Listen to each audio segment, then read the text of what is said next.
So welcome, everybody. My name is Roger Berkowitz. I'm the founder and academic director here at the Hannah Arendt Center at Bard College. It's a pleasure to be with you for the virtual reading group. Pre-holiday version, so I think we have a slightly smaller group, but those of you who are here are the stalwarts, so congratulations. We are in the middle of Hannah Arendt's book, The Life of the Mind. Within that book, we're in volume 2 on the will or willing. And within that volume on willing, we're finishing up today this sort of fascinating, spectacular, yet I think for some of us, it's a little different than what we're used to with Hannah Arendt chapter on the discovery of the inner man. Quaestio mihi factus sum. Just to remember and put it in context, willing, which is the second volume of this book, comes after thinking. Willing is the general activity of the future, of willing something to happen or to be in the future.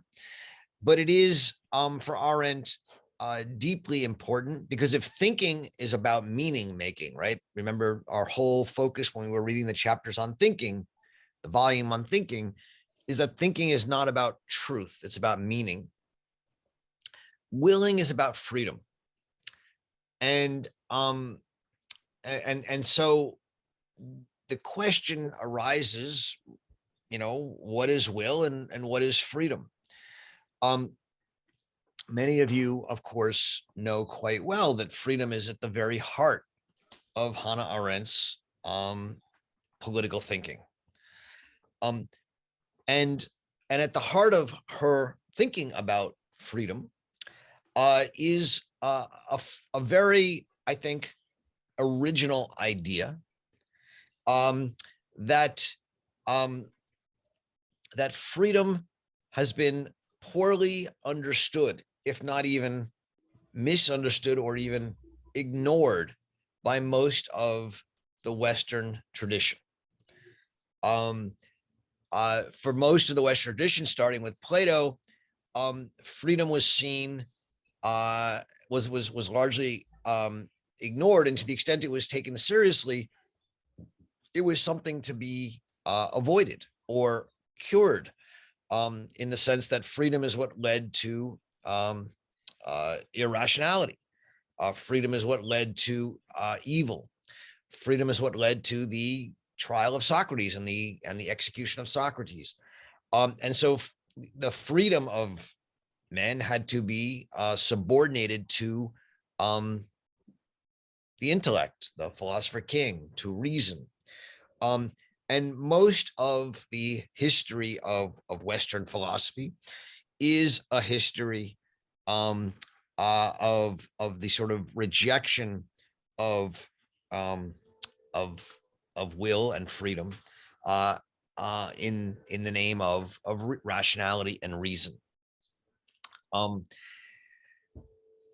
that's what the first part of this volume on willing was about, that we read a few weeks ago, is about how, for philosophers, willing and freedom were things to be, in a sense, rejected and done away with.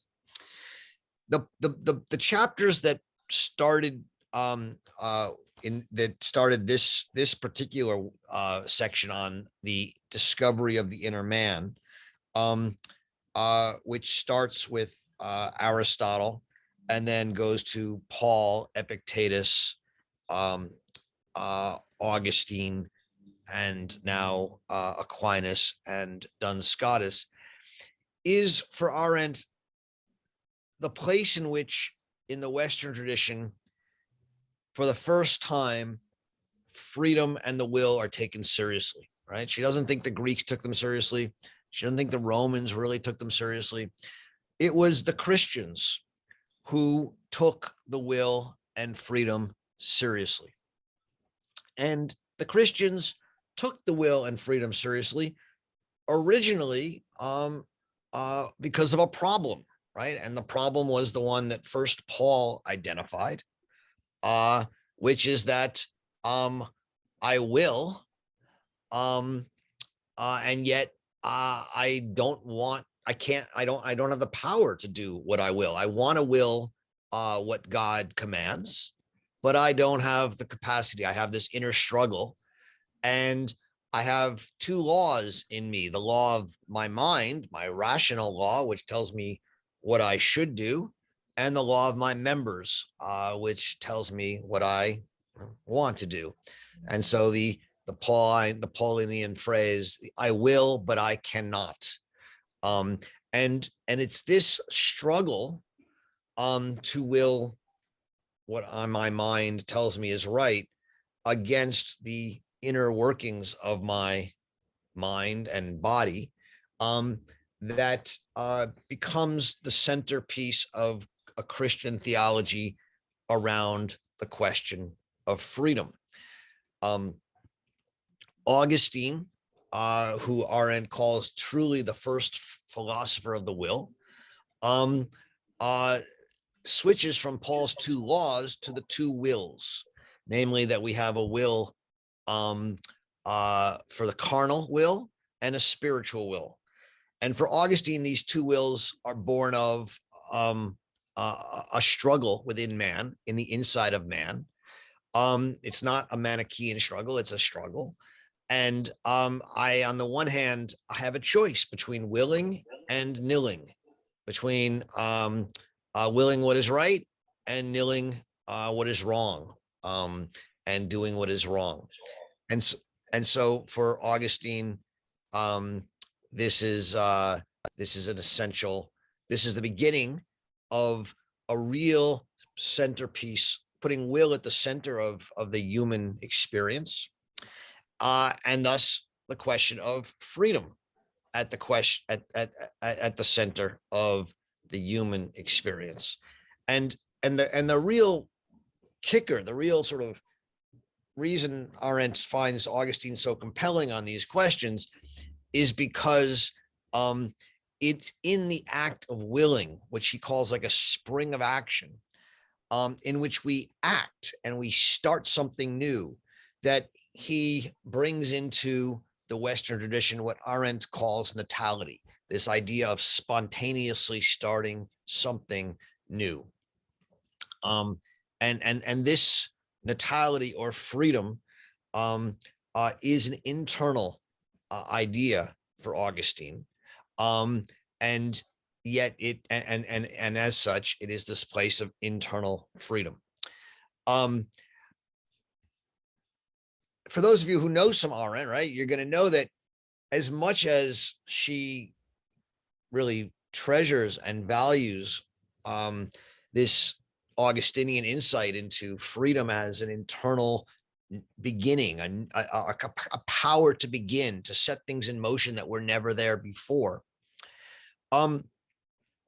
Arendt herself is going to argue that this is not what freedom really is. This is all part of a tradition of freedom, which sets freedom in the inside, in the internal, in the struggle between will and nil, or that is going to, for her, deny the real experiential power and essence of freedom, which is to act together in concert with others. It's a political experience, an experience of starting something new in the world, not just, willing something new for myself. It's not an internal, but it's a power that we men have that is in internal, but our power to actually create and start new things in the world. We're ending this chapter today with the last two sections, one on St. Thomas Aquinas and one on Duns Scotus. The Aquinas chapters are certainly important, and we will, I don't want to shun them, or not shun them. I don't want to give them short shrift. But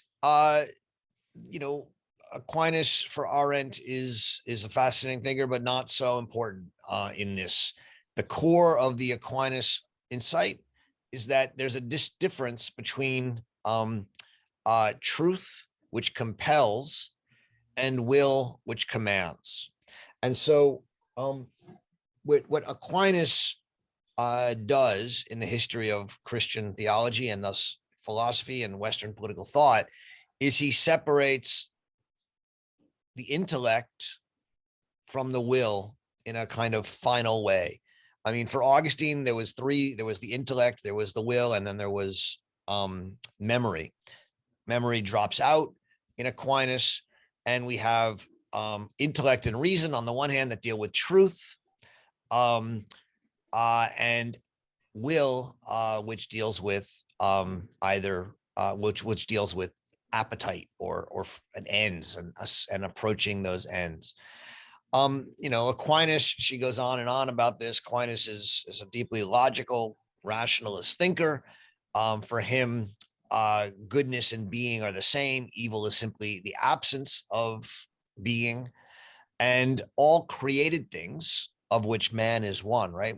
Christian theology, for those of you not so, the basic structure is creator created, and man is created. And the aspiration of man is to be a being, to be true. And only the intellect can know what the truth is, and the will desires to be. It can never be fully, but it desires that. And so both the intellect and will strive to being, and the will must, in a sense, serve the intellect, right? This is the core thought and the core idea. The intellect is primary, and the will is subservient or secondary. And this is sort of the centerpiece of what she takes from Thomas. Much more important in her story, but also, I think, in understanding her own interest in these questions, is her chapter on Duns Scotus. He's slightly younger than Aquinas, but of the similar generation. He's scholastic, and yet she finds, and not just her, as she says, she's relying heavily on Etienne Gilson's work, who's a brilliant scholar of these questions and worth reading if you're into that. Certainly, I could not have gotten through these parts of grad school without him. Arendt sees Duns Scotus as deeply important. Why? Okay. It seems like Scotus, just like Aquinas, is a scholastic and seeks authority and cites Aristotle and everything. But there's a major difference, and this is the difference that matters, which is that Scotus seeks to prove, and thinks he does prove, the primacy of the will instead of the primacy of the intellect, right? If Aquinas set the intellect above the will, Scotus sets the will above the intellect. So for Thomas Aquinas, the will is an executive organ, right? And as such, it simply executes the insights of the intellect. For Scotus, and he says this in Arendt's account on 126 for the first time, Scotus says intellectus est causa subserviens voluntatis, right? The intellect serves the will by providing it with its objects as well as with necessary knowledge, right? In a complete inversion. Whereas for Thomas, the will serves the intellect. It helps get us to where the intellect wants us to go. For Scotus, the intellect serves the will because the will is primary. We are willing beings, right?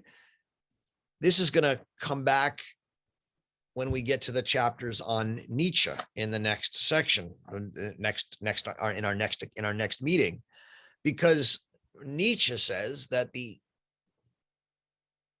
essence of human being is will to power. And Scotus here is making that kind of argument that we are ultimately willing creatures, and thus we are ultimately free.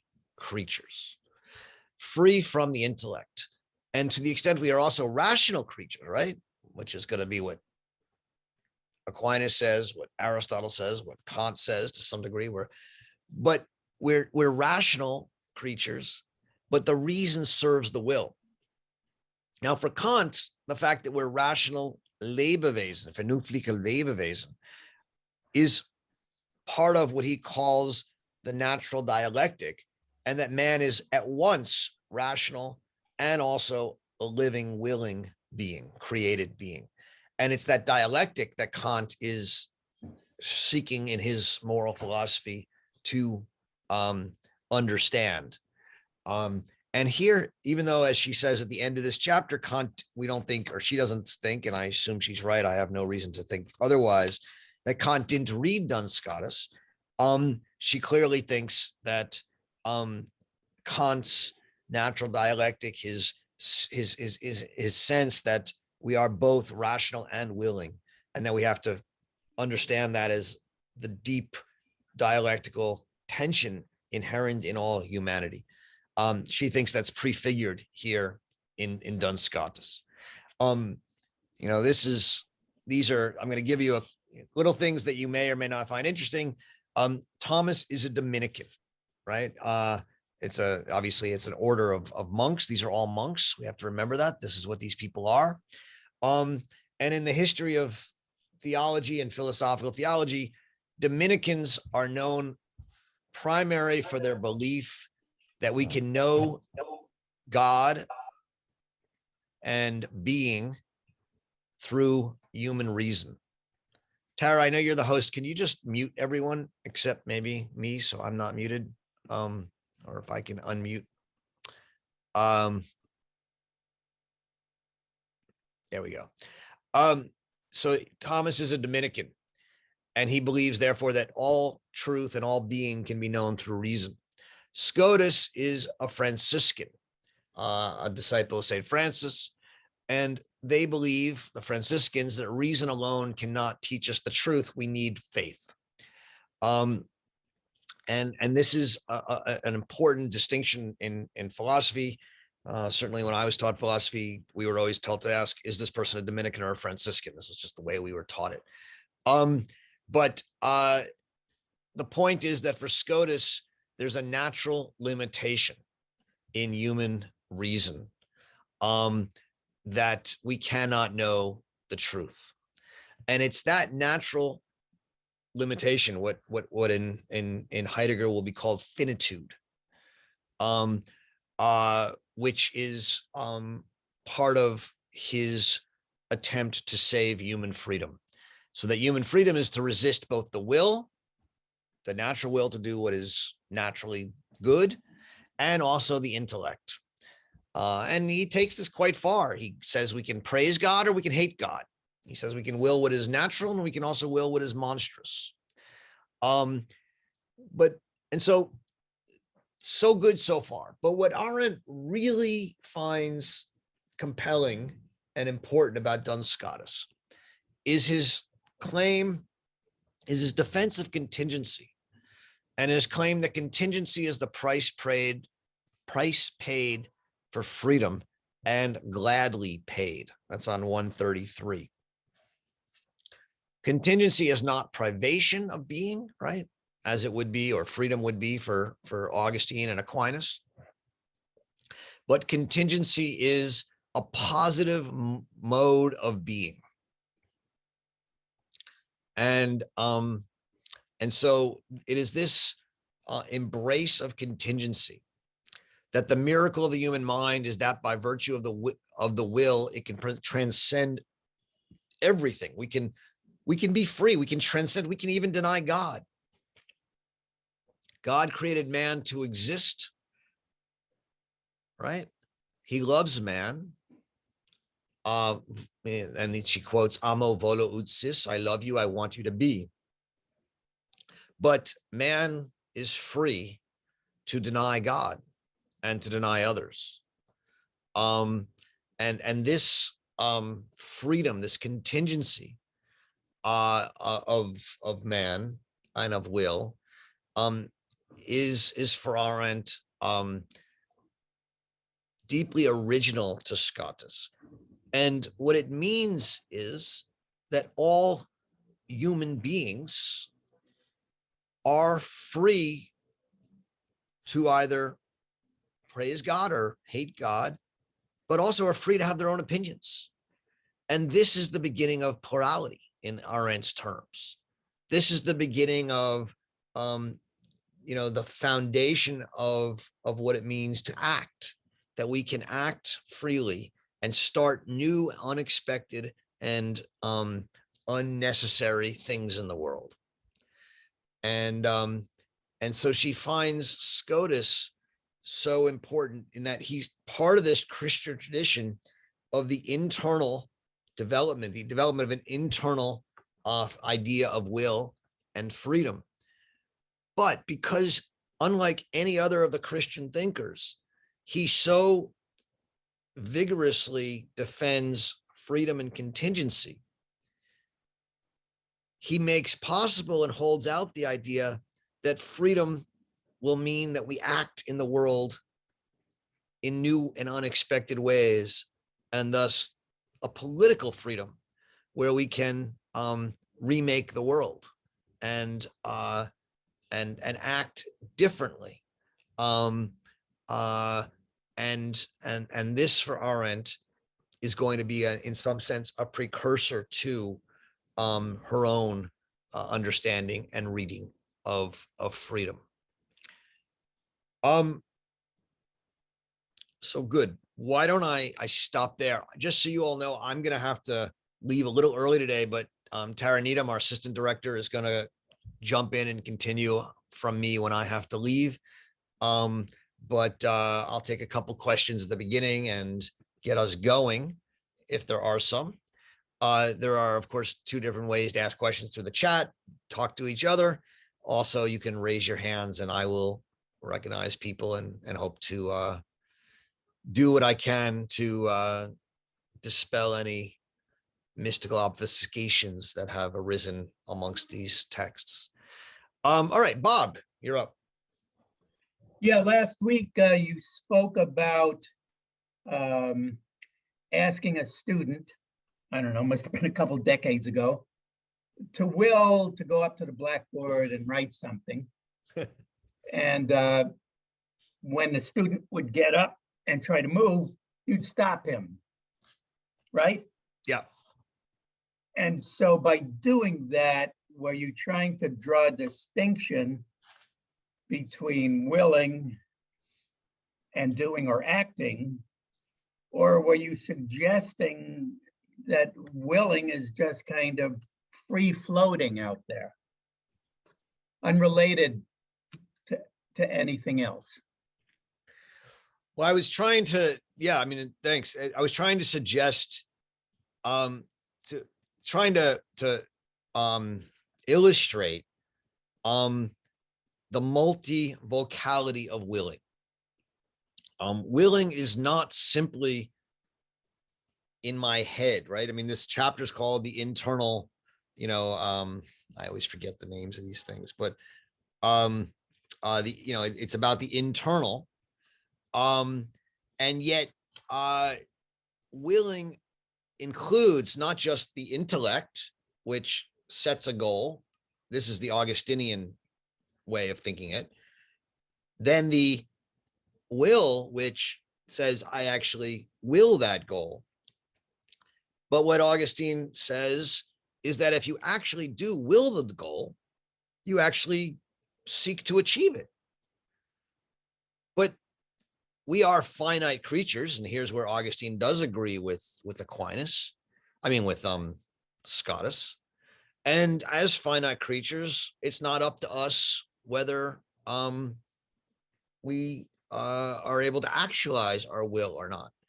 So what I was trying to get the student to see in that scenario is that if they actually willed to come up to the board and write something on the board, unless someone stops them or something stops them, that will includes the impetus to act and do something. And so while we are never guaranteed that we'll actually actualize our will, we are our will does include the attempt to actualize it. So I think I said last week, I'll say it briefly again. This is important in thinking about morality and law, because you can never have an obligation to do something, right? Because it's not up to you whether you do it. If you say, get an A on the test, right? Actually, this is a question I ask on tests. Do you have an obligation to get an A on a test? And the answer has to be no, because it's not in your power. You can try, you can study, you can prepare, but on the day of the test, you may be in a bad mood. You may have a crisis. You may be sick. The test may be too hard, or it may be unfair. All of these things are possible. And so there's no obligation to succeed. All you have an obligation to is to try, which is why in the law, we say that in order to be punished for something, you not only have to have done the crime, but you've actually had to intend the crime, which is what we call mens rea, the guilty mind, in addition to the guilty act, right? So that's what that was the main reason, when I brought that up in conjunction with Augustine, who makes this case about the will. That's what I was trying to highlight, because it's an important part of our moral legal, or the moral, if you believe there are moral foundations to our legal system, it's an important part of what those moral foundations at least are said to be. Okay, thank you. Yeah. Susan, right, you're next. Yeah, hi, Roger. So Hi. in reading this, I may be misreading or compartmentalizing in some way, but it seems to me that there's these paths. There's the path of the intellect, and there's the path of the will. Is Arendt or any of these philosophers that she's mentioned, is this part of our freedom? Is this part of our freedom to choose whether we live through our intellect or whether we live through our will? Are we conscious of this? Very curious about these divisions, which seem like divisions in my head, and yet I feel like a unity. Yeah. So I don't know if you have some thoughts on that could help. Well, I think that's very much how Kant understands it in his moral philosophy. Kant understands us as I said, vernünftige Lebewesen, rational living beings, and that the man has their end to be a rational being, but he's also a passionate, sensual animal. And Kant says that because our end is because we're teleological, he's a teleological thinker, our end is to be rational. Our end is in ourselves. We're a split being, rational, and passionate, sensible. And we have our end in ourselves to be rational, and we have to subordinate our sensual, sensible, passionate side to our intellectual, rational side. These thinkers, I think, are precursors of Kant, as Arendt argues. But they don't. But for Duns Scotus, who we read today, the intellect and the will are both part of us, but the will is primary.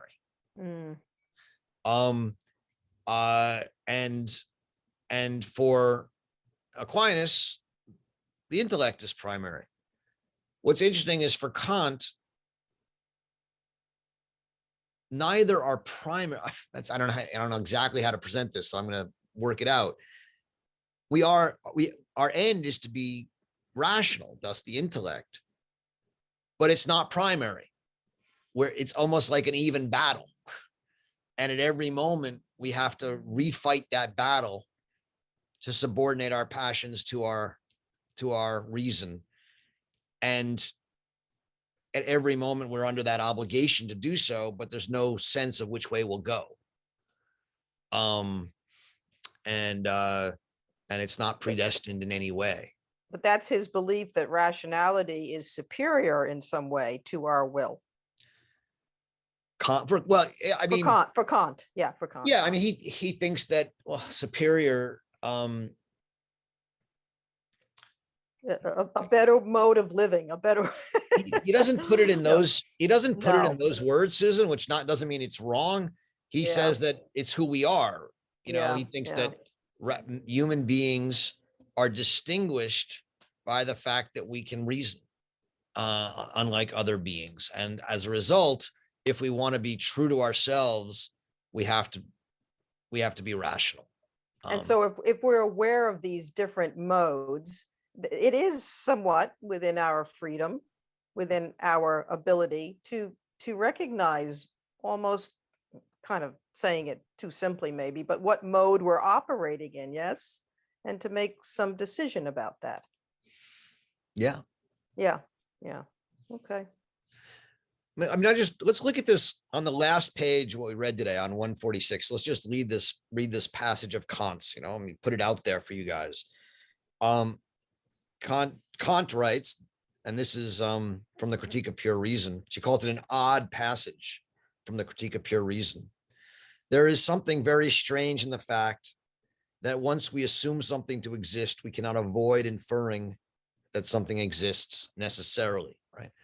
Now, this is something that Scotus has just said in Arendt's account, which is that while there's contingency about what will happen, and there's no foreordained need for something to happen, once something happens, it's necessary. You can't go back. And so Kant is saying something very similar here. Once we assume something to exist, we cannot avoid inferring that something exists necessarily. On the other hand, if I take the concept of anything, no matter what, I don't know, a house or a shoe, I find that the existence of this thing, the house or the shoe, can never be represented by me as absolutely necessary.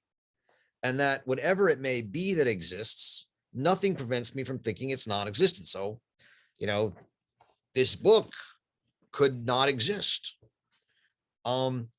Thus, while I may indeed be obliged to assume something necessarily as a condition of the existent in general, I cannot think any particular thing as in itself necessary. Everything is fundamentally contingent. Every particular thing could be or could not be.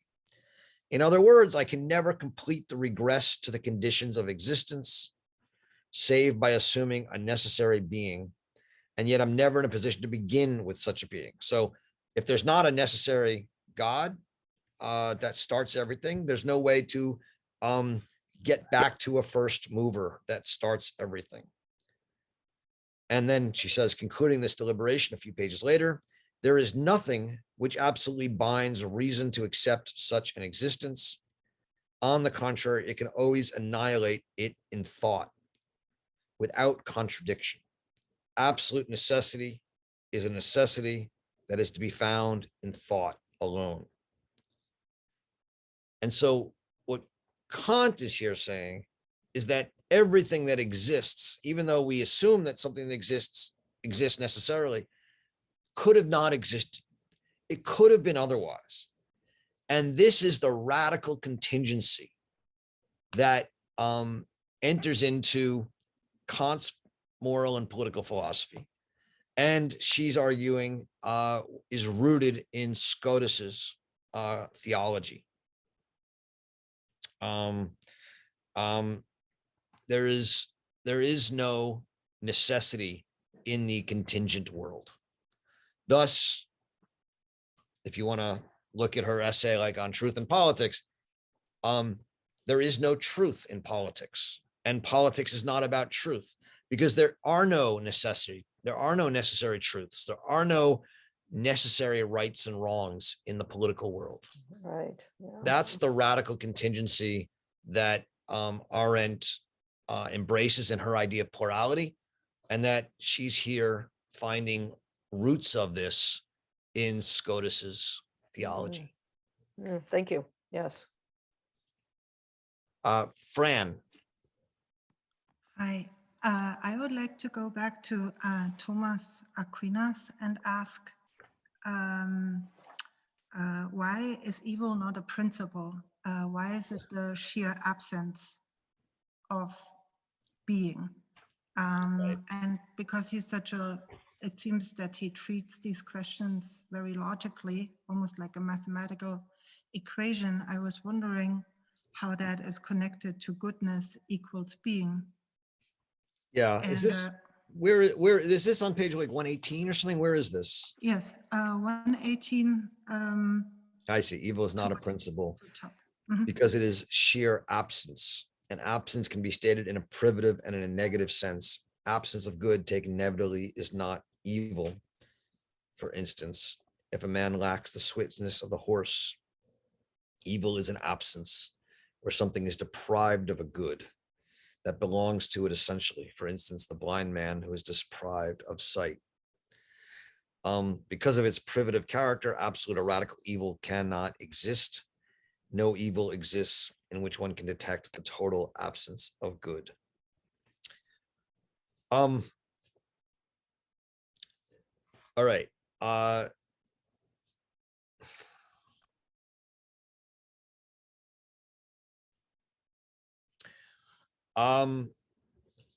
So a principle, right? I mean, is simply a principium, which is a first, a beginning. And you have to begin with something. And since evil is not something, it can't be a principle. So there's your Aquinas, this is the way Aquinas thinks. It's purely rational and logical.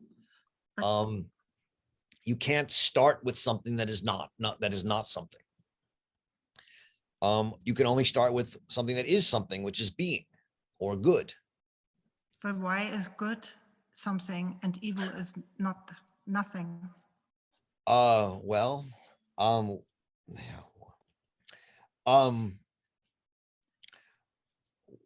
mean, the answer to that is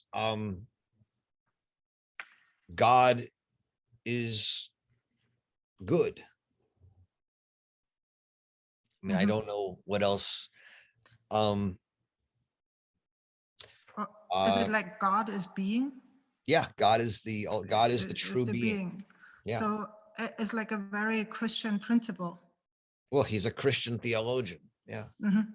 Yeah, But no, I then- mean, look, this is, by the way, Hegel, right, will take this and begin his whole dialectical system with the idea of being, sein, as sort of the first principle. And it will have an antithesis in not being, and then, a synthesis. But Hegel's philosophy of logic begins in the same place, that being is not God for Hegel, but it's a similar, you have to, if you're going to have a kind of system, you've got to start somewhere. And Aquinas starts with that God is good, and good is being. So the absence of God is evil. Yeah. And the absence later on, the absence of thinking is also evil for Hannah Arendt. Or the absence of thought. I don't think it works that way for Arendt, because she's not a thinker in this way. She's not a theologian. The absence of, the lack of thinking makes possible a thoughtless, let me see if I can do this without using thinking again. The lack of thinking makes possible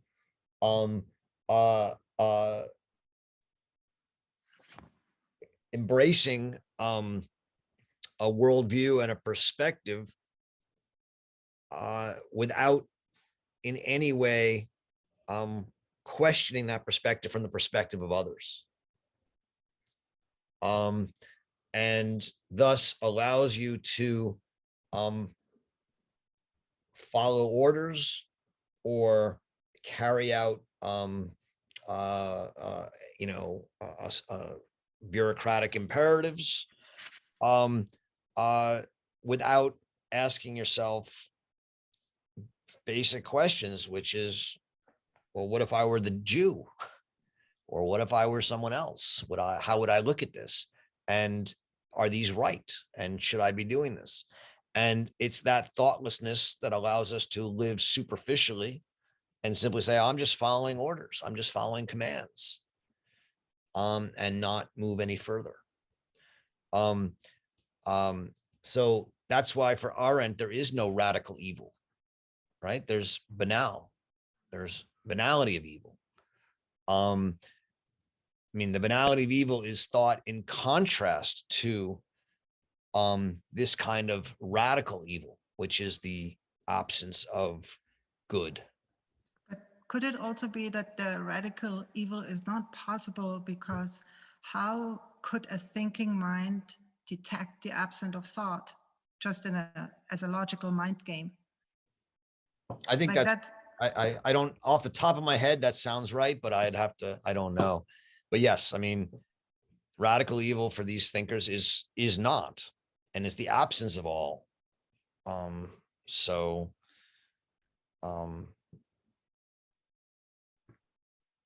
I imagine it can't be thought. Yeah.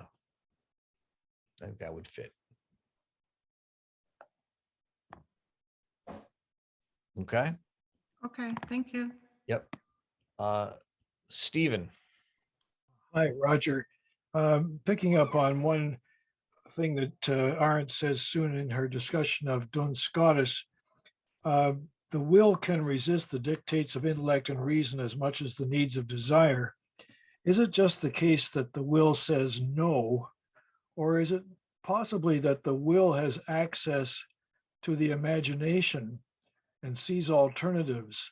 I think I know that we found that Arendt is very strong on imagination in some of her other writings, and I wonder if these two things link up in some way. I was trying to understand just what it is that will has the ability to do. And a sub question of this, is it possible that the will for Arendt is really the life force, that the intellect can only give conceptualizations of the life force and come up with a doctrine of being, but the will is the real McCoy. It actually is the life force in some way. So I've got two questions there. I don't know if either of them is worth much, but I'd like to hear your thoughts. Yeah, let me answer the second one first, and then you're going to hold me to coming back to the first one. Like,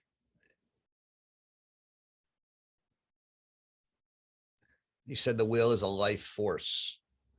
The will for Arendt is important to the extent, right? To the extent that it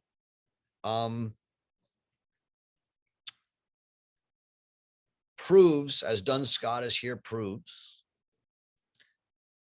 that it shows, if you're not into proof, that human beings can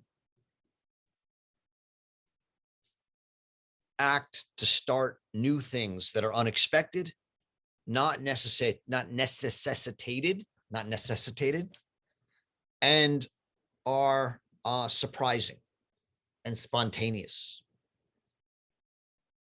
The will is important because there it shows that we live in a world in which people are free and people are different and unique, and they can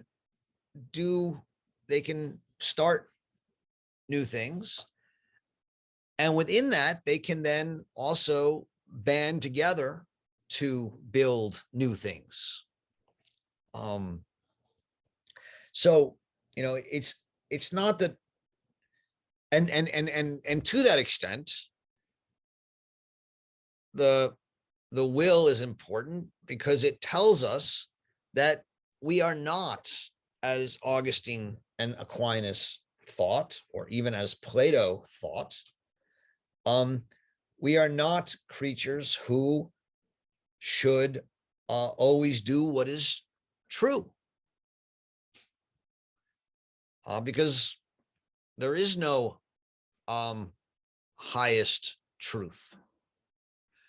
Will, for Arendt and Scotus, trumps, I'm sorry to use that word, intellect.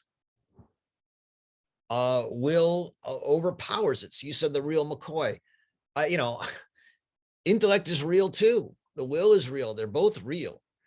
But in the end, the will is primary, or is at least not secondary. Let's at least leave it at that.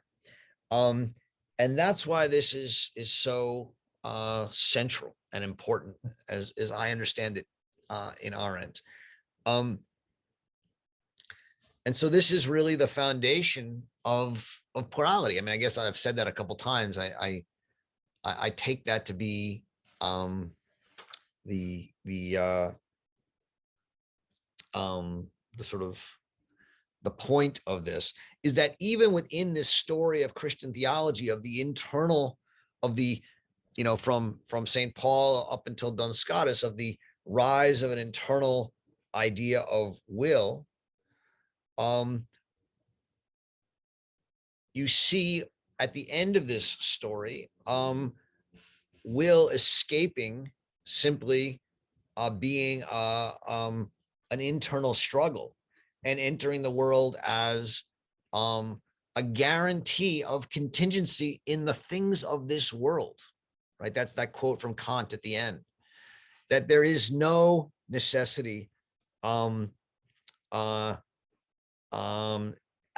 of pure reason, thought alone, right? This is what the Critique of Pure Reason about.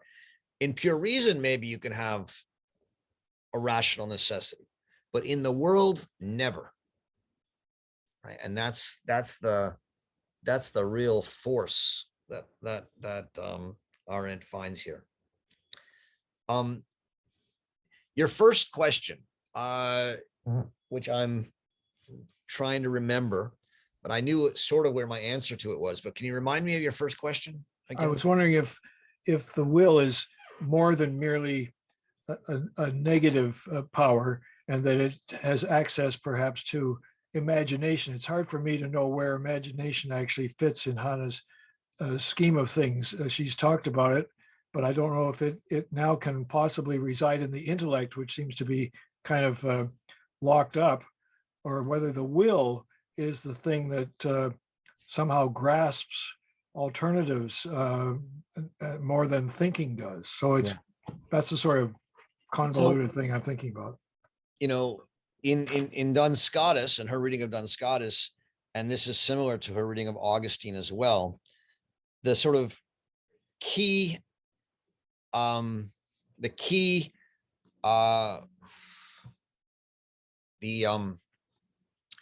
way in which the will, in Augustine, the way in which the will, in some sense, unites the intellect and the will, is love, right? The very act in the Augustinian, in Augustine, the very action by which we overcome the conflict between willing and nilling, is that when we will, we unify intellect, will, and actually also memory. As soon as we actually go up to the board and write the word on the board, to use the example Bob was referring to, we've overcome any conflict and we've unified our mind in intellect and will and even memory. And thus, love for Augustine is the enduring and conflictless will. And it is what binds us into a person and draws us into a kind of a sense of who we are. Similarly, for Duns Scotus, right? It's love that in the will allows the will to transcend the intellect. So on pages like 142 to, I guess, almost till the end, till 145, she develops this idea of love in Duns Scotus's work. So on 142, on the bottom paragraph, or in the middle paragraph, she says, Scotus likens these mental activities to the activity of light, which is permanently renewed from its source and thus conserves its inner consistency and simply abides, right? This is this will. It's a kind of inner consistency, and it simply is. And because the gift of free will was bestowed upon a created being, an ens creatum, this being, in order to save itself, right? Save itself, right? Is forced to switch from the activum to the factivum, from sheer activity to the fashioning of something that finds its term naturally with the emergence of the product. We have to be. So we have to move from acting to facting. And this switch is possible because there's an I can, right? Inherent in the I will, right? This is the not just willing, but going up to the board and writing, or not just willing, but punching. And in doing this, there's not only a will, but there's a power of the will. It's willpower. It is an active, powerful I can. And this experience of the will is a mental potency, she says in the next paragraph, means that this will as a mental faculty is something that generates a power, is a power generated, and does and things and acts in the world. And what this means, as she says in the bottom of the main paragraph on 143, let's just read after footnote 92. Hence, Scotus distinguishes sharply between will and desire, because only the will is not transient, right? My will is not just like, I want ice cream. It's a will that is not transient. It's an inherent delight of the will in itself, as natural to the will as understanding and knowing are to the intellect, and can be detected even in hatred. But its innate perfection, the final peace between the two in one, can come about only when the will is transformed into love. If the will were mere desire to possess, it would cease to be once the object is possessed. I do not desire what I have. And so, this is a long way of answering your question about imagination. The love, which is what unites my willing and my nilling in Paul, or my two wills in Augustine, or my will with my intellect here in Duns Scotus, is what allows me to act, and in acting powerfully create a world in which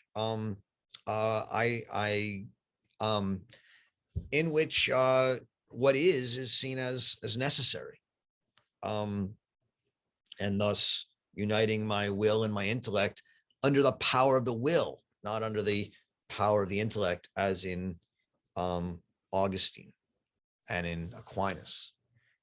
And so, is this a kind of power of imagining, Vorstellende Kraft, as Cont will call it? Yeah, I think that that's not a bad way of thinking about it. Vorstellen is the German word for imagination. Not Vorstellen, Einstein. Yeah, sorry, I'm blanking for a second. But it's a kind of setting it before one in one's mind, but also bringing it to be in the world through a will. The will brings us from imagination to actuality, and thus creates new facts on the ground. It's a way to, one way to put it. Yeah. If that's okay. That's fine. I think I'll continue to pursue that a bit. Okay. Bill. Bill, you're muted. You got to unmute. Yeah. Can you hear me now? Yeah. Yeah, I'm in a, Roger, you know, last week I wanted to ask this question. There's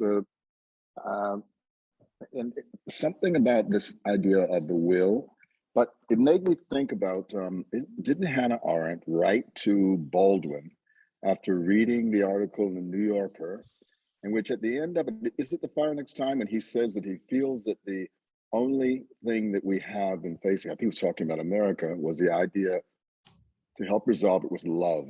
Yeah. And didn't she say that she wrote back, and this really upset some people, and said that this was so important that she had to interject and say, you should never have in this political discourse, you should never be bringing in love. Now, I'm trying to just help me out here. It sounds like, so she's taking issue with these other thinkers, correct? Well, is it, who is saying that love is the resolution to this question of will? What was her position in that when she's with James Baldwin? Yeah, that's a great question. Thanks, Bill. So part of it is that the way Baldwin is using love is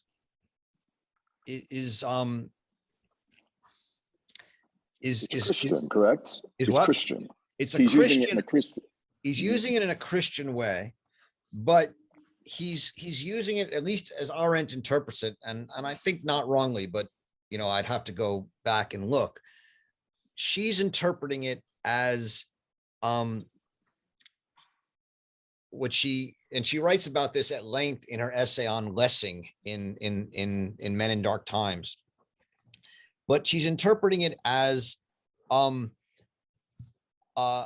claim that for what she calls pariah people, right? And in this case, we'll talk about the two that she's talking about, Jews and blacks. There's a recourse to love in which we embrace our powerlessness. We say we are powerless in a world of Gentiles or powerless in a world of whites. And so we say it doesn't matter. We love each other in our pariah status. And that love makes it okay that we're powerless. And she sees it's not that we love each other, but is that we have to even love those who are oppressing us. Exactly. It's not the love, and she says that's something that pariah people are compelled to do.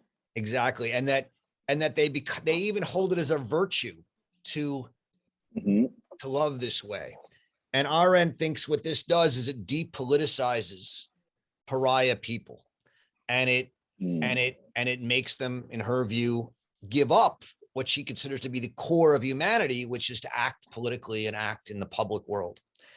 And so she thinks that taking this Christian idea of love and embracing it as a pariah, as a virtue of pariah people, is dehumanizing.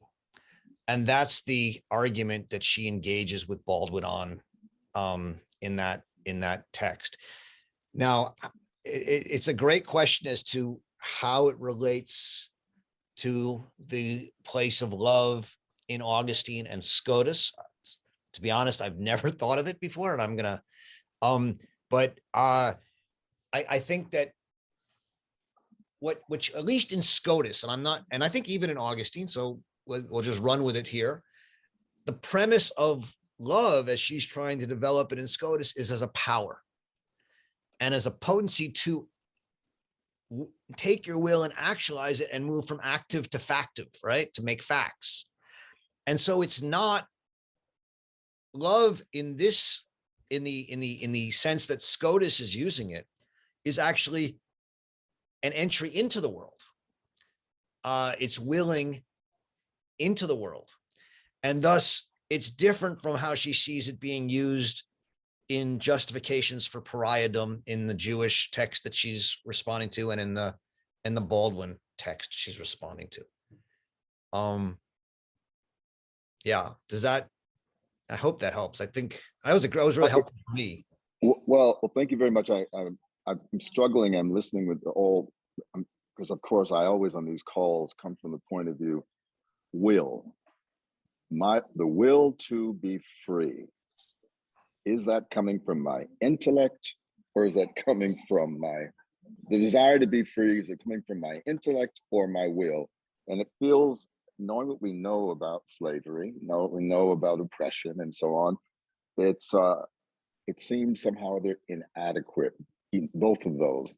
So I want my children to be fed. I don't want to be sold. I don't want, this is coming from my intellect or whatever. But thank you, Roger. I'm working on a show right now. I'm on lunch, and one of the lines in the play, this is a play about interracial couple and their suffering, and one of the characters says to the others, when we turn to love, we always turn away from something else. So I think, anyways, and if you go back and maybe even take a look at the Lessing essay, right? Because that's where she develops this idea of love, of the danger of love in pariah discourses and to pariah peoples. And then for her, the turn to love is a turn away from, at least love in the sense of the love where we turn away from the world, is a turning away from the world. And that's her worry about it. But thank you, Roger. It's really wonderful to hear it. Bye-bye now. Bye. Are there other questions? I mean, we don't have to keep going. We've, if there aren't, but I'm happy to take them if they are.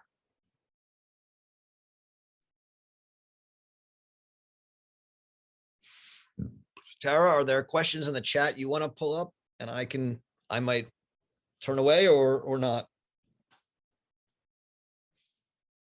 I mean, I'm going to have to run anyways. Still this, I think, desire for clarification on the movement between willing and loving, but I think this is going to be an ongoing project for all of us.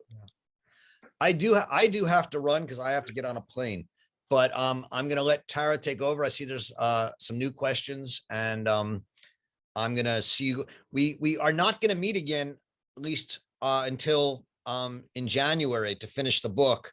So have a very happy holidays to those who I will miss. You too. And I leave you in Tara's very competent hands, and I wish you all the best. I'll talk to you soon. Merry Christmas. Merry Christmas, Professor Roger. Bye-bye. And I'll leave it to Tara. Thanks a lot.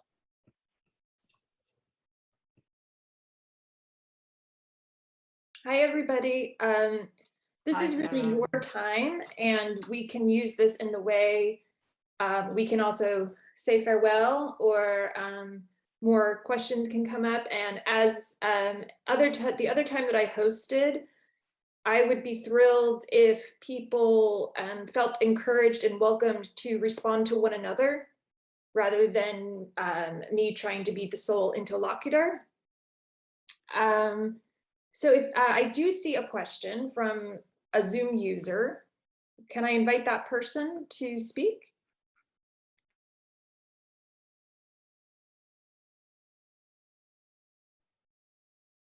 She's not unmuted. Okay, here we go. There you go. Oh, hi. I don't know if You can are we hear in you. competition. Can you hear me?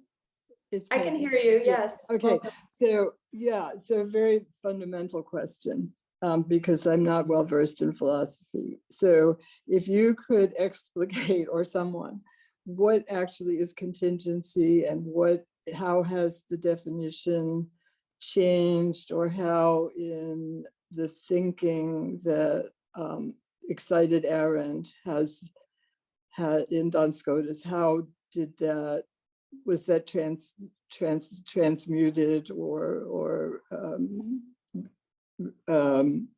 redefined? That is a great question. And, you know, I'll say a couple things if I may, and then if others can also join me. So this is the question about necessity versus contingency, right? Yeah. And I'm Understanding interested the in responding terminology. because this reading about Duns Scotus for me actually finally started to clarify the stakes of this question after years of reading lots of people invoking these terms. So I think it goes to the heart of, yes, like Robert has put in the chat, very basic definition that contingent means something that is not necessary. And the way that I sort of think back through Arendt's thought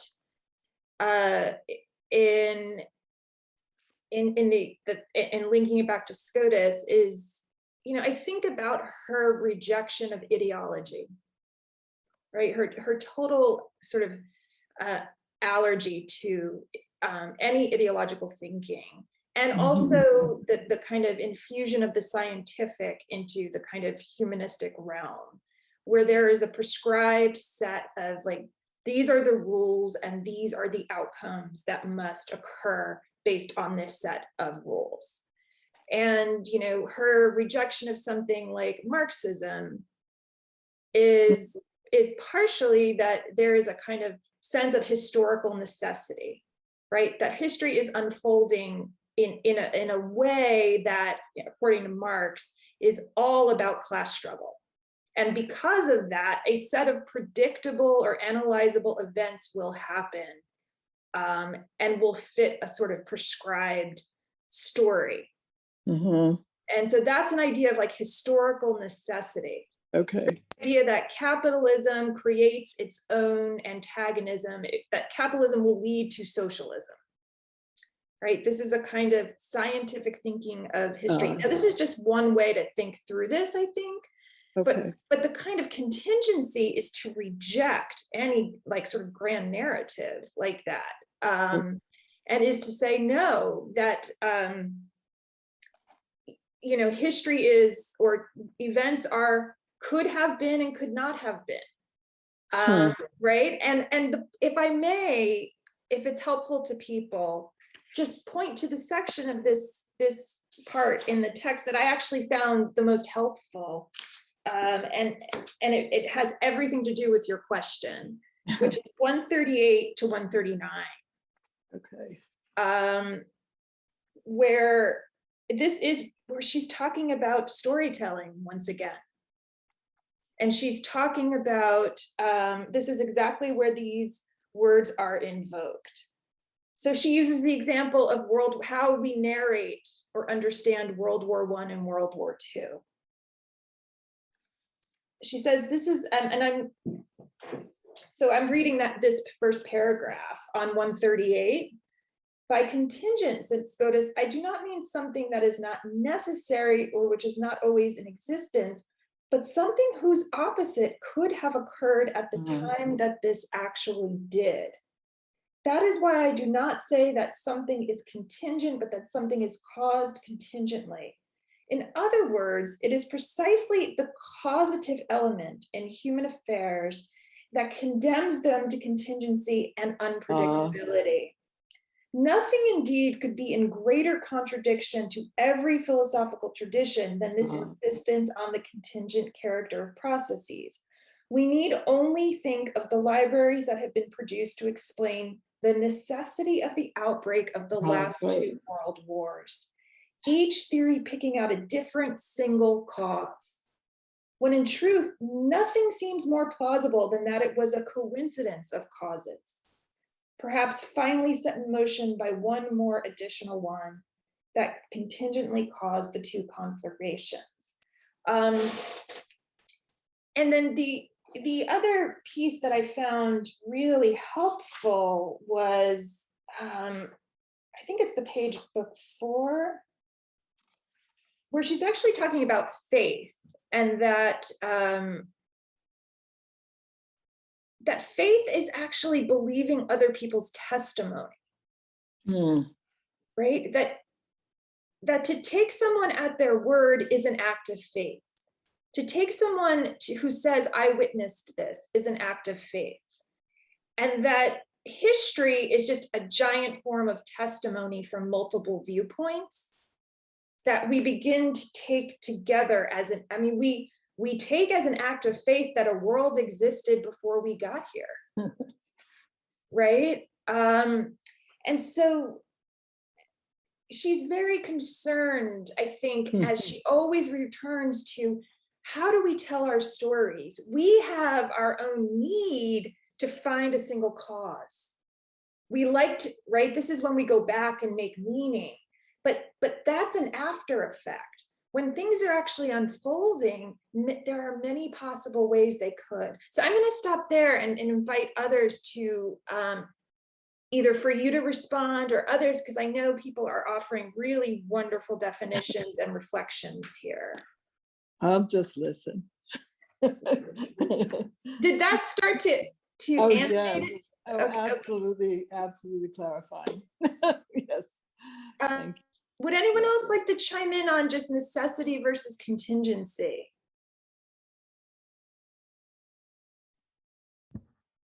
I'd chime in that I don't think that the distinction between them is necessarily an either or.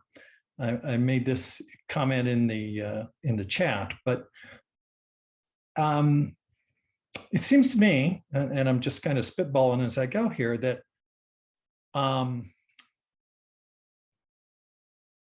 necessity, contingency is channeled into or ossified or transformed into necessity through the passage of time. I used a metaphor if you're guiding an ocean liner. If you decide in the middle of the Atlantic how you want to turn to dock in New York, easy, no problem, options are wide open.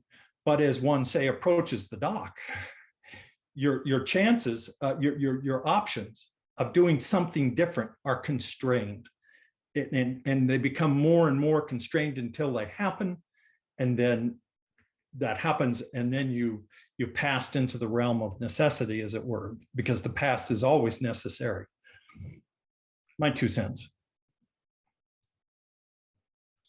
Yes, very helpful. And I would add, though, I think that there's also, I think Arendt says that we also, that once something passes into the past, it almost achieves the sheen of necessity, that it had to be that way. Well, we can't change the past, right? I mean, that's one of the characteristics of the past, is it is unchangeable. The future, on the other hand, has some degree of plasticity to it, and that the past never has. Anthony? Oh, I'm sorry. I saw Anthony's hand and then Susan. Yes. Okay, hi, Anthony. How are you? Yeah, hi. No, so I struggle a little bit with Scotus's view of contingency. So no, my understanding is that as a Franciscan scholastic, he would have shared with Aquinas this idea that there is sort of a natural, supernatural order of things. Right. But I think the contingency may lie in the fact that, and I don't know, I could be way off base here, that whenever we act or exercise will, it's sort of like a leap of faith. I don't know, I sort of got the sense that was presaging sort of Kierkegaard in some sense, that faith is an act of will, but I don't think am I wrong? I don't think Scotus himself believed that everything was contingent. But I think he built into his system this idea that there could be sort of a relativity of perspectives. I could be way off on that. Oh, did I turn my video off? Sorry. It just seems so like I- radical contingency to me doesn't sort of fit with sort of a scholastic worldview. I mean, And I don't know I for wish someone would clarify that for me. Yeah, I mean, my sense just from the reading and even from Roger's sort of speaking on it was that he was like, yep, the will. As Stephen said, it's the real McCoy. So in that, so I'm not sure about the kind of larger worldview. I mean, I think she also makes the case that Duns Scotus is not a systematic thinker, right? In the way that Aquinas is, that he is very experiential. So I actually am not sure, but my inclination is to say that that he is creating a Christian theology where the will is sort of the expression of one's kind of being in the world. Susan, did you want to speak to some piece of this? Not to this directly, but just to talk about this idea of necessity, contingency and necessity. I wanted to say what bothered me about that, and you guys let me know if I'm misreading it in some cynical way.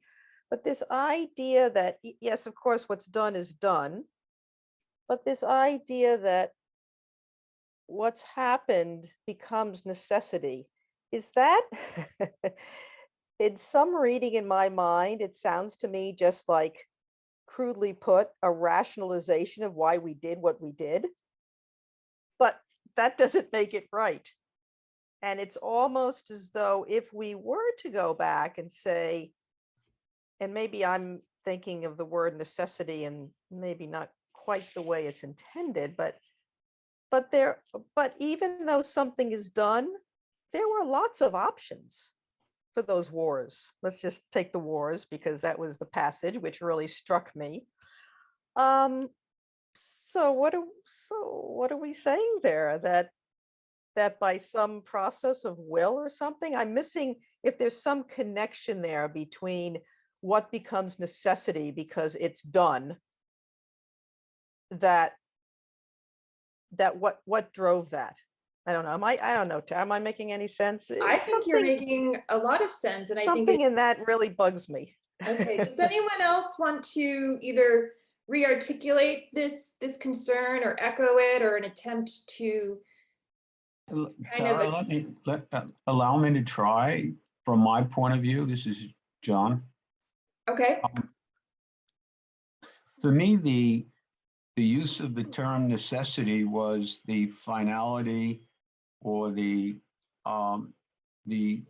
past, that it happened, it's immutable, it can never be altered.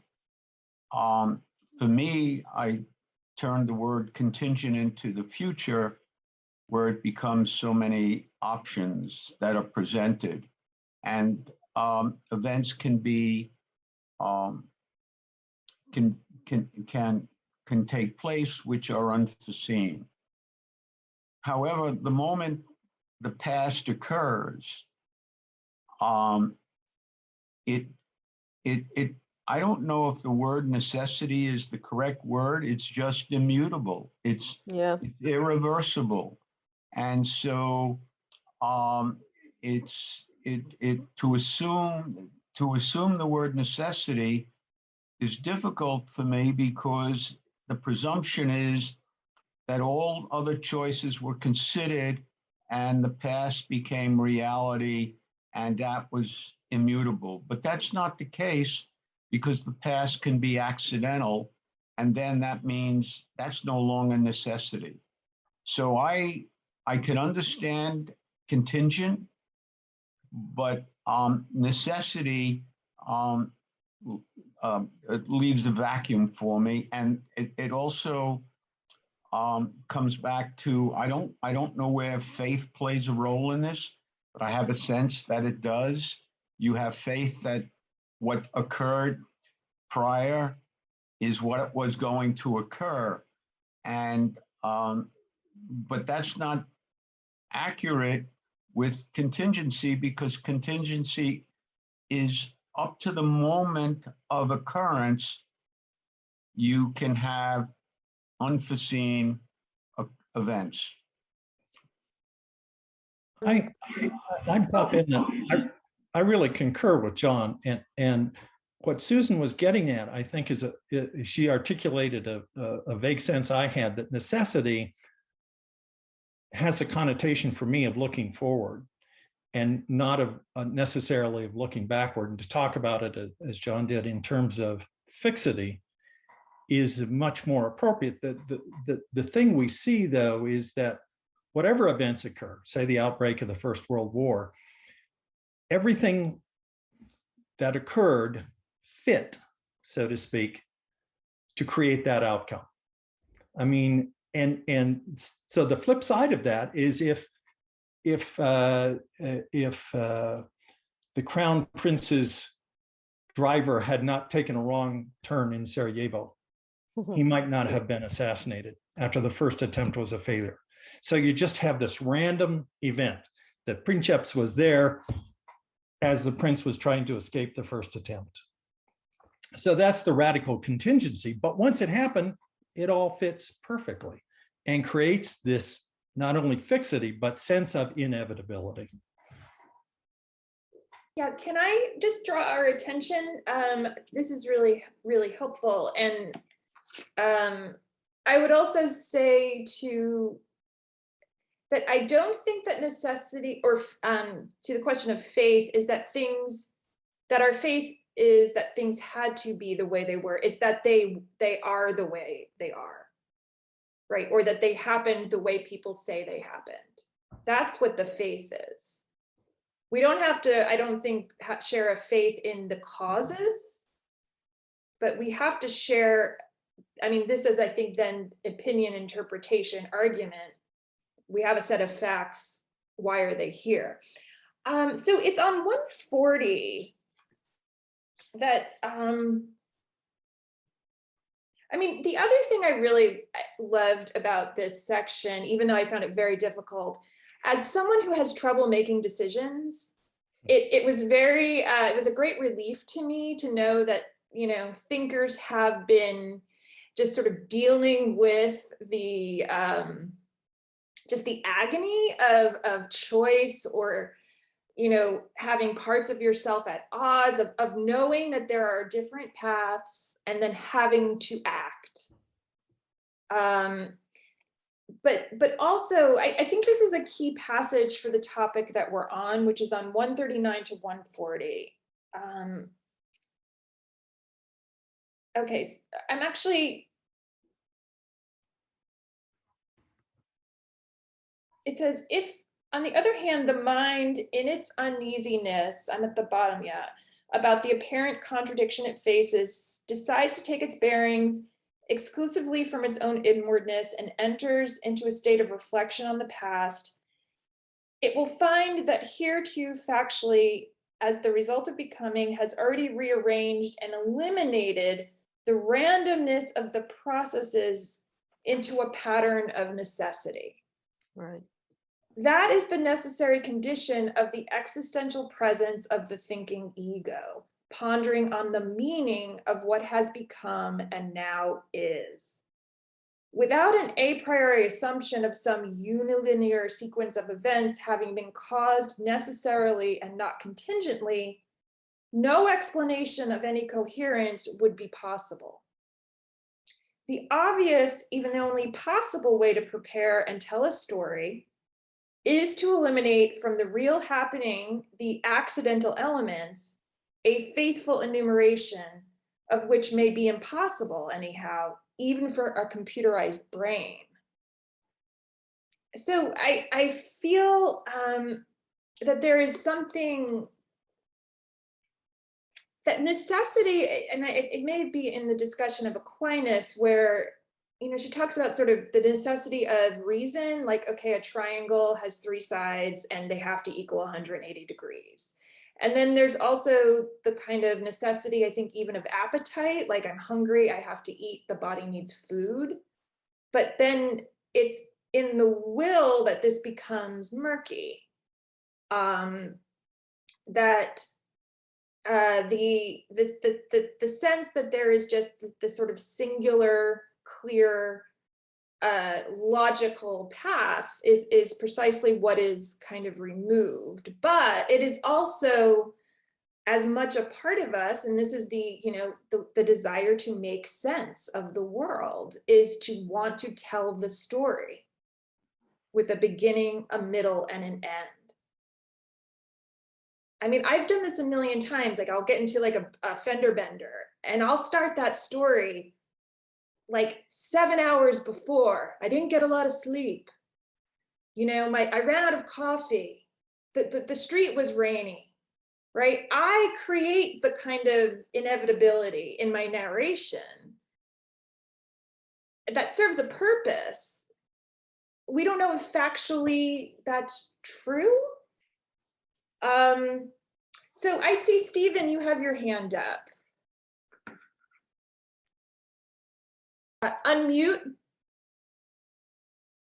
Can you unmute? Yes, Tara, you shouldn't just be content with going back only 7 hours. You should end up blaming your parents. That always works.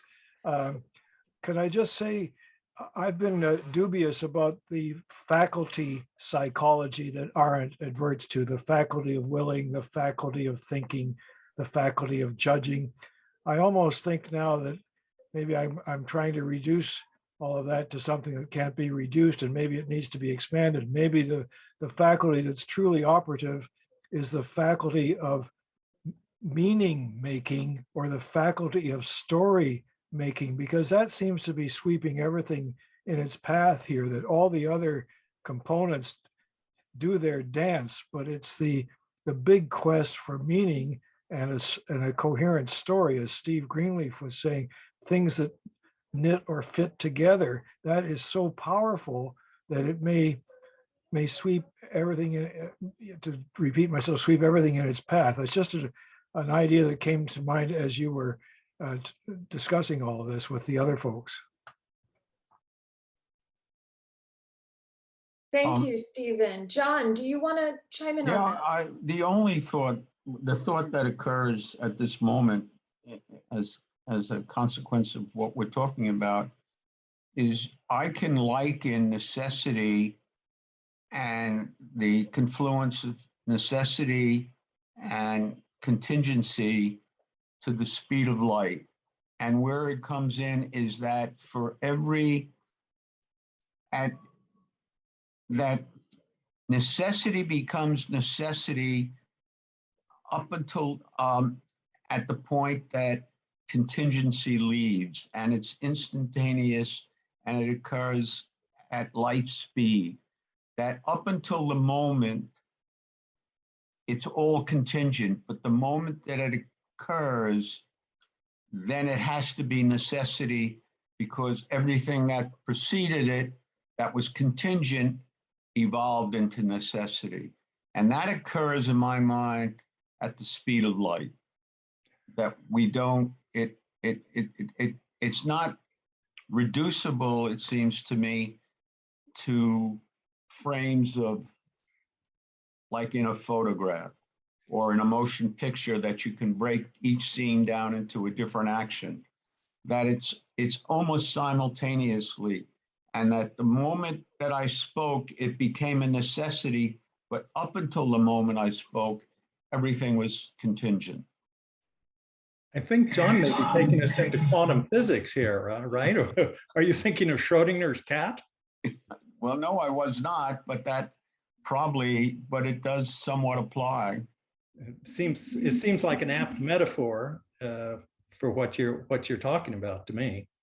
though I am utterly ignorant of quantum physics otherwise. So am I.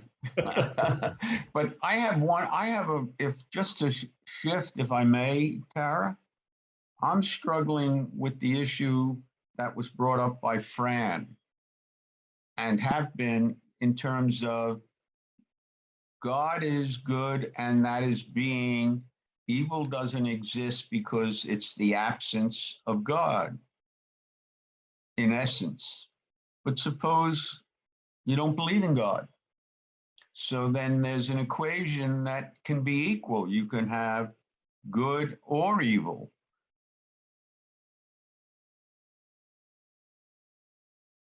I mean, this is certainly one of the big questions of humanity. I wonder, I mean, I know we have some hobbyists and also trained philosophers on the call. I'm wondering if anybody else, I don't know if Joyce is still here or that wants to take this up. I mean, I think I think when Fran, I don't know if she's still with us, but when she was like, oh yeah, this is a real Christian thought, like, that's it. This is a real Christian worldview. And at the time, it was the encompassing worldview, right? So the idea that what is good, right? I mean, I think that is part of the impetus of it, is that God has created a world, and that world is good because God created it. And so because of that, and it is a type of reasoning that leads us, right? I don't think that this is necessarily a felt or a lived experience. It's a type of if-then situation, right? If being is created by God and God is good, then evil is the absence of something. So it is, in fact, I think, as it's been described, a very reason, logic oriented rather than I see Joyce in the chat and I just want to pull her in here and be like, school us, please. Joyce, are you there? Yeah, Joyce is here, but she doesn't have any makeup on and I'm not fit to be seen right now. Yeah, So, but you're fit to be heard. Okay. I'm sorry, I just find these lectures so thought-provoking. I'm like a little magpie in the chat. So you'll have to forgive me. What was the question again? If you don't believe in God, what? I missed what the question was. It's really getting to, John, you can restate it, or Fran could. It was backtracking to Fran's question about evil and being and in Aquinas, correct? Yeah. I mean, if God is, if being is good and being is God, and there is no such thing, there is nothing, the absence of evil is the absence of, so it can't exist. Suppose you don't believe in God, then there's got to be an equivalency, and the prior thesis for me suddenly becomes paralogic. Yeah, you're right. If you believe in God and God is good, then everything that occurs fine. But suppose you don't believe in God. Now what? Yeah, I asked this question because I did not know who Thomas Aquinas was. So I didn't know anything about him. And this equation, goodness equals being, struck me as really random. And I thought, like, why is it? No. I know now because I looked up who said it. But if you don't know who said it, then it's random, because it could also be beauty equals being, or courage equals being. Anything could equal being unless you are someone who believes in a greater God. And why I got stuck with the question was how much of Hannah Arendt's concept of the banality of evil is linked to this sort of like Christian base. I really appreciated that you know, attempt to bring those together, and I think it's difficult, but I mean, I don't, in my estimation, I don't think we can appreciate sort of how radical it is that she's giving so much airspace to Duns Scotus. And so Aquinas is necessary in this, you know, the Christians are necessary because they take up the question of the will and the kind of divided self. Aquinas gives us a kind of split between intellect and will, but it is the intellect that ultimately wins out. The will serves the intellect. And so, I mean, the radical move is that, I mean, she's going to give all these pages to Duns Scotus, who I had heard of Aquinas. I didn't really know him or very well. And that she's picking a kind of, I mean, we don't even think Cont read him, I think she says, right? So she's picking a sort of almost unorthodox thinker in the Christian tradition, it appears to me, as her kind of model. And so already I think that that it's important to just sort of appreciate that move. And so it's not so much the Christian theological orientation.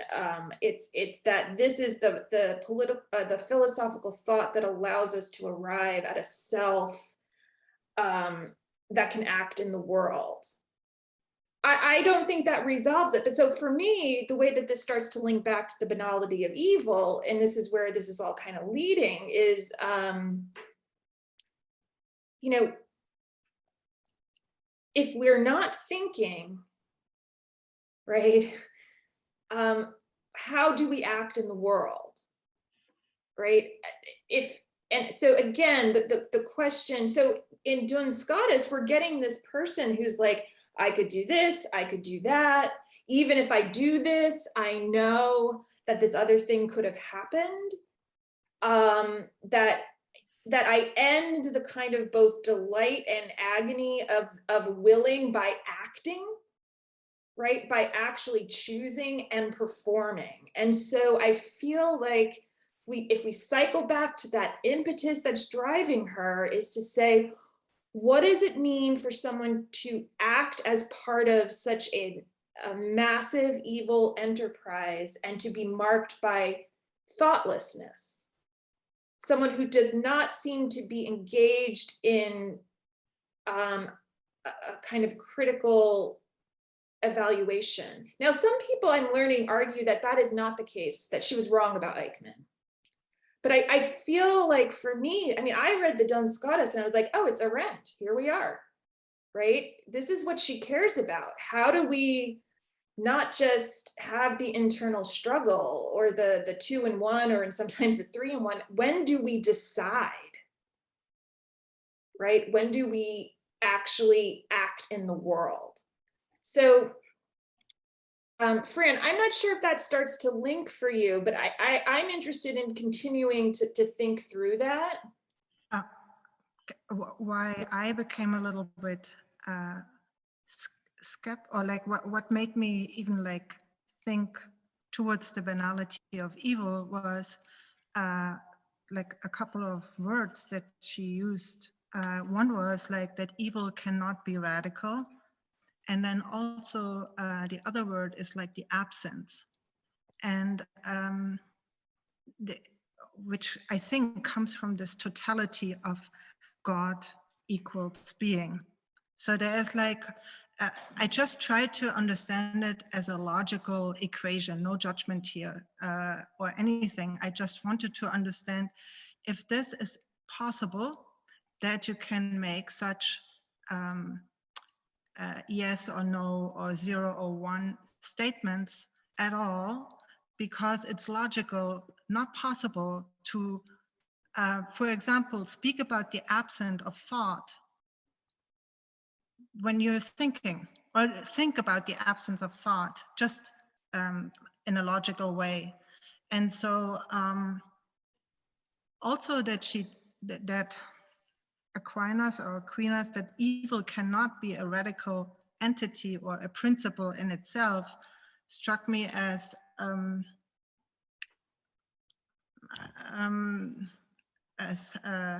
yeah, maybe now, after I did my research, as very Christian, because otherwise everything can be an absolute. Yeah, I mean, I think it would take me personally a long time to completely enter Aquinas's system of thought, and that's what he is, right? A systematic thinker. I mean, one of the things I found really interesting about this section of the book is just her rhetorical analysis of how these thinkers are unfolding, right? Aquinas does this. He makes a proposition, right? He relies on authority. He then shows all of the oppositions, and then he comes in with his thing, right? I mean, he was writing a textbook. And I just found her sensitivity as a reader to, right? And she even says, we have to remember these guys were monks, and that that his world was the world of books, Yeah. right? And that the experience, if it was used as the example of a universal in an argument, right? So this is a whole other strand, but I think that there's something worth following in terms of her rhetorical analysis in this section about how, like, she even says, like, Aquinas could beat you in an argument, but he could still be wrong, something like that. Like, there's something about, you know, how their thought is unfolding, whereas it's Scotus, I think she says, who is, or is it Augustine? One of them, she says, is very phenomenological, meaning I'm writing a story about my life and my evidence is my lived experience, right? So again, this doesn't answer your very, very like profound question, but it does, I think, point to what each thinker demands as a reader, and what we're able to kind of distill, I think, from her kind of snippet of it. So so that was one of the pieces that I really liked, was just her as a reader sort of rhetorically guiding us, like, this is how he does it. And then I was thinking about, like, well, what kind of writer is Arendt, right? What style of writer is Arendt? You know, I think often of the ways that she turns to literature as exemplary of certain ideas. So these were just some of the other things that I thought that this section allowed us to think about, but it does not answer the question about what about evil. I'm sorry. Hey, Tara. Yes. It just because I had the same reaction as Fran did when I read that whole thing about evil, but I didn't have time to bring it up with Roger. But here was my thought. To me, when we realized that Arendt felt that the banality of evil and it was the absence of thinking, I thought, okay, I can because there's a lack of self-analytics there, right? Why am I doing this? So that all made sense to me. But to me, it's a very secular explanation.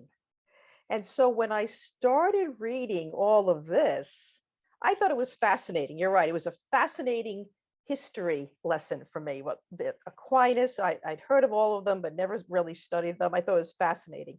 And at one point I thought, but what about thought? What about, because she opens the whole life of the mind with the examination of evil. And then I thought, but where is thought, is that the intellect? Where is her theory of evil in with these thinkers? Or maybe it isn't. And then I thought, oh, is she turning to a more Christian explanation? I don't know, all just kind of rhetorical things, right, Fran? I see Fran shaking her head, but I was thinking that too. And I said, oh, what happened to thought? What happened to not thinking? So I wish I wish Hannah had made a little bridge for us there. I realized we had brought Joyce into the discussion, and then I think I talked over her. Where is she? Are you still here, Joyce? Can you? Yeah, will yeah, you I'm come still back here. and talk to us? Hi. Hi. Firstly, I'd like to say that reading this like a couple of decades later, before I had a PhD in philosophy, so many things that I felt puzzled about have really become very clarified for me. Many things. But in regard to the being and goodness, that goes back to Plato in the Republic. I mean, the highest thing is the good. And that traces back to Plato's Phaedo, where Socrates is really, initially impressed with Anaxagoras saying that everything is due to mind. But then when he explained what he meant by that, he referred to fleshly things. And Socrates then considers what he wished Anaxagoras had replied, that, what is the good of things? What's the common good? What's the highest good? And so, as a friend of mine said, Christianity is Platonism for the masses. And he didn't mean that in a very nice way, but I think that in a way, yeah, Christianity does explain some Platonic and Aristotelian ideas in a way that is maybe more comprehensible.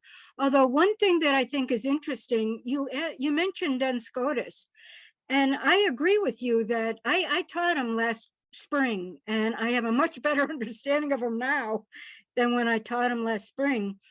But it's the heicity, the thisness, which remember in Aristotle, he departs from Plato in that Plato was always talking about universals as being more real than the particular examples.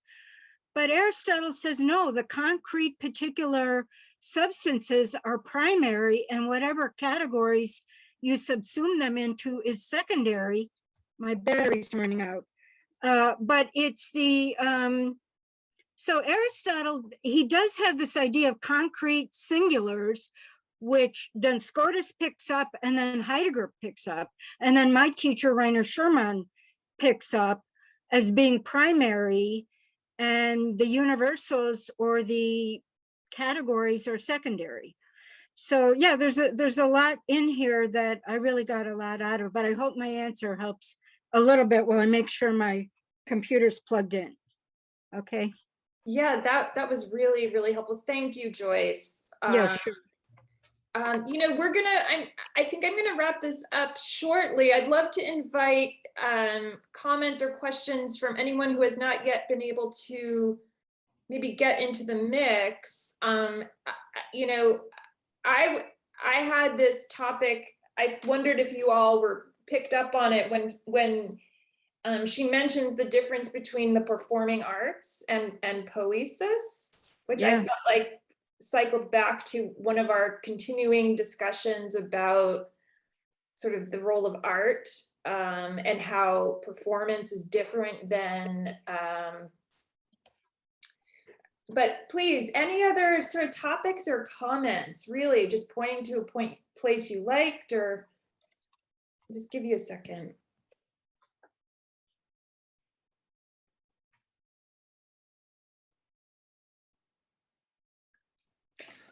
Hi. Since I'm a flutist, I love her references to flute playing. So if you want to expand on performing arts versus poiesis, I'd be delighted. Was anyone else, did anyone else notice that on page 123? I noticed it, but didn't do too much with it, Tara. Well, let me, before I go there, let me just see if there's any other topics that people want to put on the table that or even a section they want us to have in our sites before we depart.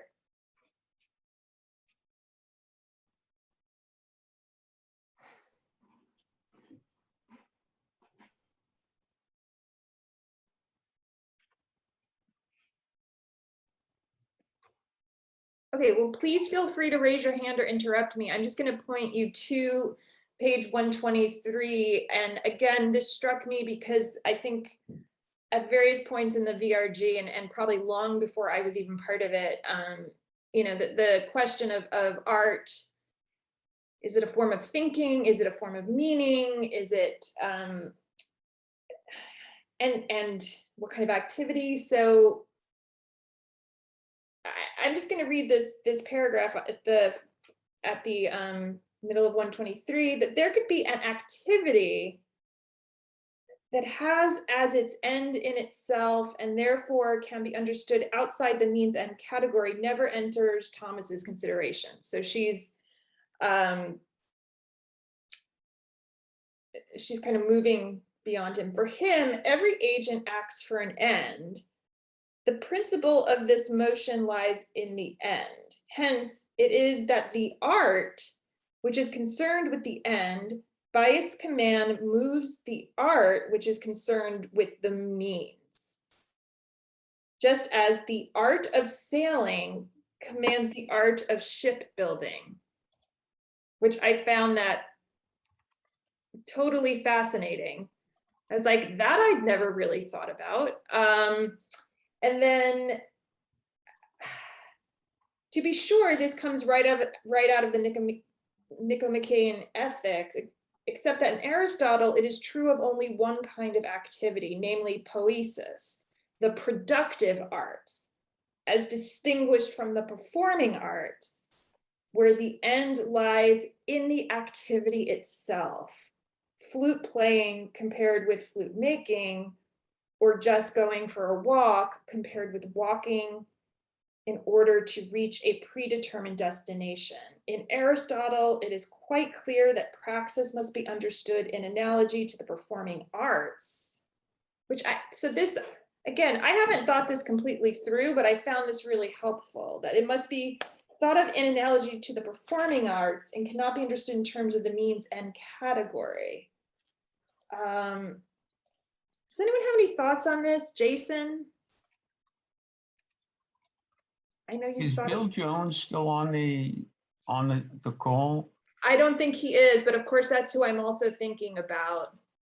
Because as a choreographer and as a dancer, it would be very helpful to hear his input. Yeah, and Joyce has just put in the chat, I think she's paving her way to discuss her idea of love, and I agree with that. And so I guess I just want to point out that, you know, I'm always trying to sort of feel like, okay, where is she going? You know, what is she going to do with this, right? And that she's talking about the nature or the quality of an activity.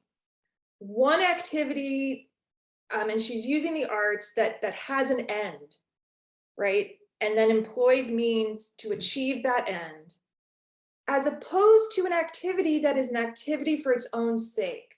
So the elegance of just the comparison between like walking as a wanderer or walking to get somewhere. And that difference, if is something to keep in mind as she is trying to think about an activity like love that doesn't have a desire quenched or doesn't have possession as its aim, but is ongoing and is for itself. Joyce, am I getting that right? Yeah, I think so. Yeah, I think so. That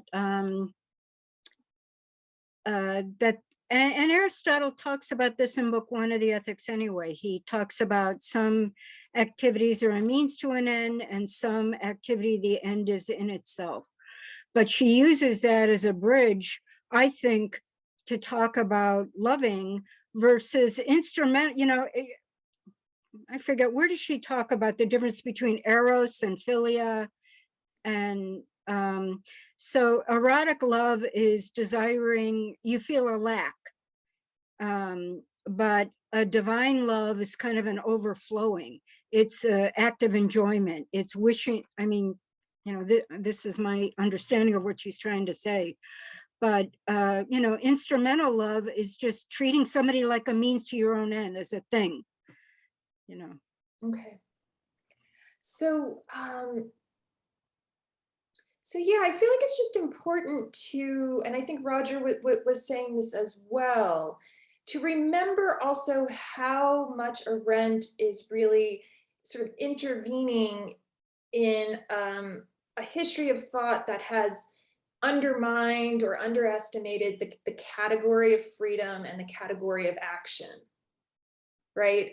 And so much of her intellectual project is kind of building I think the kind of cadre of thinkers that start to offer a kind of path through that allows her to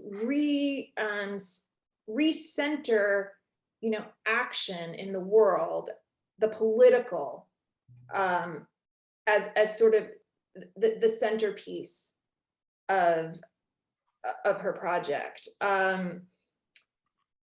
So I'm also always just trying to keep that in mind, that she's intervening in a history of thought, she's making a move within it, and that move, in certain ways, she does turn to authorities, but in other ways, she is looking at the world around her as a writer.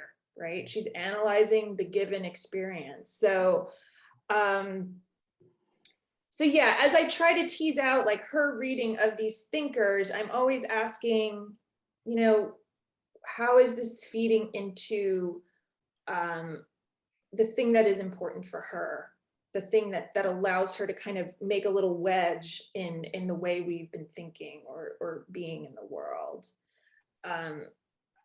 That's all to say that, yeah, that there's still a lot to unpack here. I actually have to go and do other Arendt Center things. While I still have some of you on here, I did want to say thank you to the many of you like who are members and are renewing their membership or helping to spread the word and just sort of keep us going. And if any of you are on social media, retweets and sharing of posts are really helpful. So I'm not sure if anyone else wants to have a last comment. Thanks to Tara for all that you do. Oh, thanks. Thank you, Anthony. It's absolutely my pleasure. And I want to thank you all for sticking around, sort of indulging me as I find my way here and continue to try to think with you. So I very much look forward to seeing you all and thinking with you all in 2022. And I'm just wishing you wonderful holidays and a wonderful new year.